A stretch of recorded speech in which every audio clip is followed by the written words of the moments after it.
Okay guys, I'm going to show you how to play Roll Me Up by Willie Nelson. It's actually pretty simple, but can be a little tricky in the very end. So make sure you watch all the way to the end. That's where the hardest part is.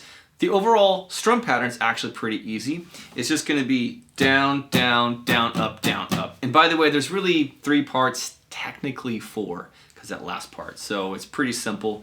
And also just 3 chords. You got yourself a C, an F. You see me doing that F, you can do whichever F you want, as long as it's major, and then a G.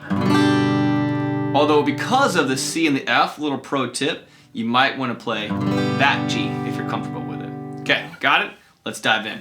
The intro, I'm just going to go in order of the parts. I'm going to play it full speed as you hear it on the track, and then I'll break it down. Intro.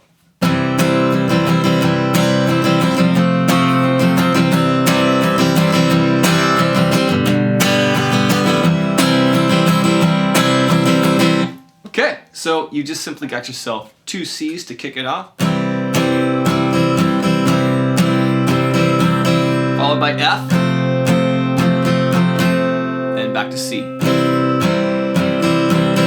So 2 measures of C, 1 measure of F, 1 measure of C. The next part, the next half, is actually C for 1 measure. And then G for 1 measure. And then C for 2 measures.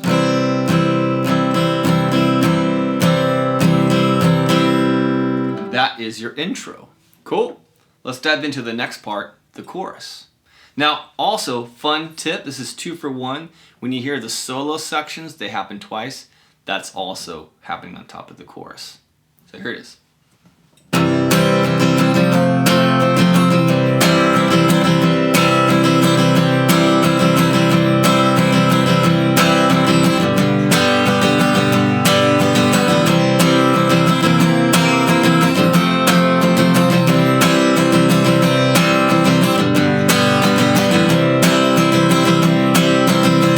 Alright, you caught me cheating. I lied to you. There are technically 4 chords. There's a C7. That's easy though. You just play a C major, put your pinky on the G string 3rd fret, you're good to go. By the way, you can play a C major instead of a C7. So whenever I coach you, say C7.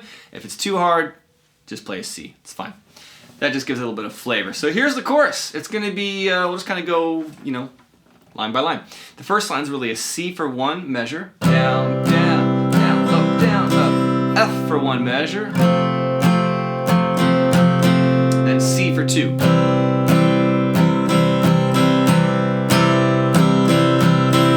And then we got C for 3 measures. Yes, 3.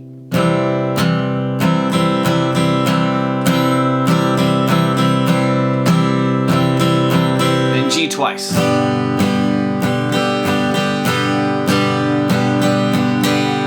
Got 1 measure of C, 1 measure of C7, 1 measure of F, 1 measure of C, then 1 measure of C, 1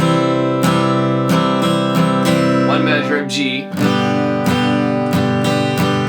2 measures of C.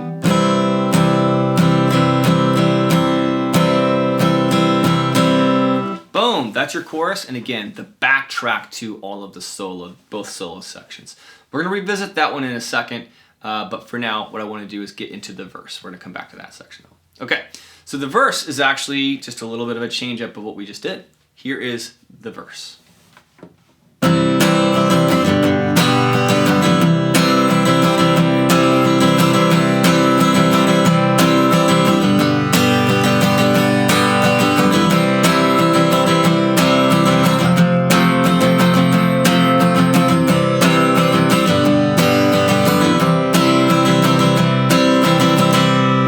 So to break that down, we've got ourselves C for 1 measure, G for 1 measure, C for 2 measures.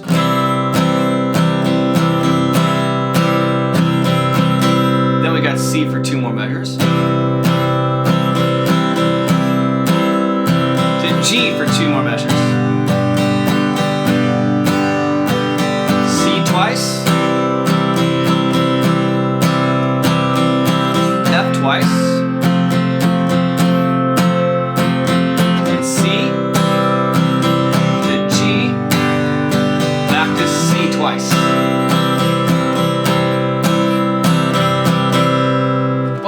covers the vast majority. That's 99% of the track. Okay, here is that final chorus. There's a little bit of a snag, this little outro section, if you will. So if you learned the chorus and you didn't skip ahead, then you got most of it down, okay? So let me go ahead and play the entire outro chorus so you get the idea of how it runs, and then we'll break it all down. We'll break down just that little snag on the end. Here it is.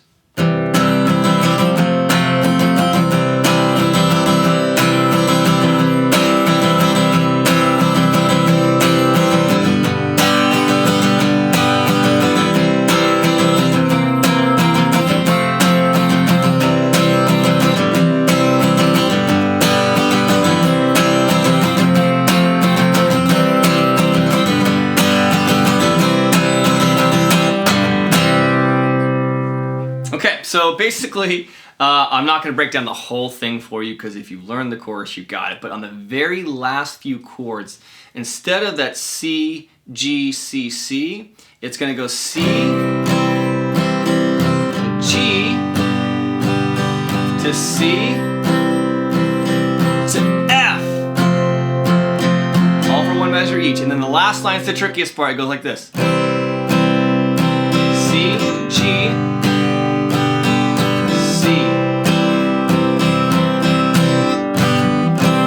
very end, you just play C, G, C. So again, that's C, G, C. That last line is the only change. Here it is one more time. The only thing that's different is the last few lines, the last two lines, if you will. G,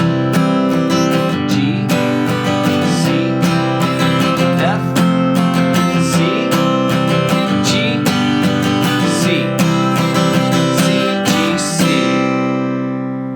All right. And if you had a lot of trouble with that, there's a Patreon guide. It is down in the description below. I can talk, I swear. Have fun, you guys. If you guys like that, please comment, like, and send me some love. Always appreciate seeing you guys in the comment section.